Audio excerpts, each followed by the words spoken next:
ಚಿಕ್ಕಮಗಳೂರಿನ ಮೂಡುಗೆರೆಯಲ್ಲಿ ಗೃಹಿಣಿಯೊಬ್ಬಳು ಅನುಮಾನಾಸ್ಪದವಾಗಿ ಮನೆಯಲ್ಲಿ ಸಾವನ್ನಪ್ಪಿದ್ದು ವಿಷದ ಇಂಜೆಕ್ಷನ್ ನೀಡಿ ಕೊಲೆ ಮಾಡಿದ್ದಾರೆ ಎಂದು ಆರೋಪಿಸಲಾಗಿದೆ.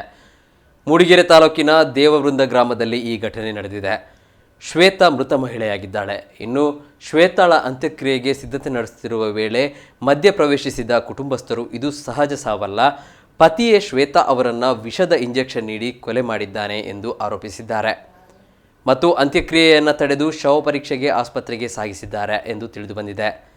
ಶ್ವೇತಾ ಅವರ ಪತಿ ದರ್ಶನ್ ಬೆಂಗಳೂರಿನ ಖಾಸಗಿ ಆಸ್ಪತ್ರೆಯಲ್ಲಿ ಲ್ಯಾಬ್ ಟೆಕ್ನಿಷಿಯನ್ ಆಗಿ ಕೆಲಸ ನಿರ್ವಹಿಸುತ್ತಿದ್ದು, ಆತನೇ ಪಾಯ್ಸನ್ ಇಂಜೆಕ್ಷನ್ ಚುಚ್ಚಿ ಕೊಲೆ ಮಾಡಿರುವ ಬಗ್ಗೆ ಕುಟುಂಬಸ್ಥರು ಶಂಕೆ ವ್ಯಕ್ತಪಡಿಸಿದ್ದಾರೆ. 3 ವರ್ಷಗಳ ಹಿಂದೆ ಮದುವೆಯಾಗಿದ್ದ ಶ್ವೇತಾ ಹಾಗೂ ದರ್ಶನ್ ಬೆಂಗಳೂರಿನಲ್ಲಿ ನೆಲೆಸಿದ್ದರು. 4 ದಿನಗಳ ಹಿಂದೆ ದೇವವೃಂದಕ್ಕೆ ಬಂದಿದ್ದರು. ಈ ವೇಳೆ ಹಾರ್ಟ್ ಅಟ್ಯಾಕ್ನಿಂದ ಶ್ವೇತಾ ಮೃತಪಟ್ಟಿದ್ದಾಳೆಂದು ಪತಿ ದರ್ಶನ್ ಆಕೆಯ ಕುಟುಂಬಕ್ಕೆ ತಿಳಿಸಿದ್ದ.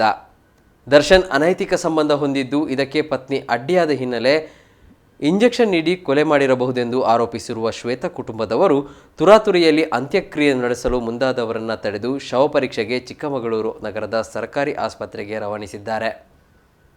ಶ್ವೇತಾ ಕೈಯಲ್ಲಿ ಇಂಜೆಕ್ಷನ್ ನೀಡಿರುವ ಗುರುತು ಸಹ ಪತ್ತೆಯಾಗಿದೆ. ಶ್ವೇತಾ ಸಾವಿಗೂ ಮುನ್ನ ಮಾತನಾಡಿದ ಆಡಿಯೋ ವೈರಲ್ ಆಗಿದೆ.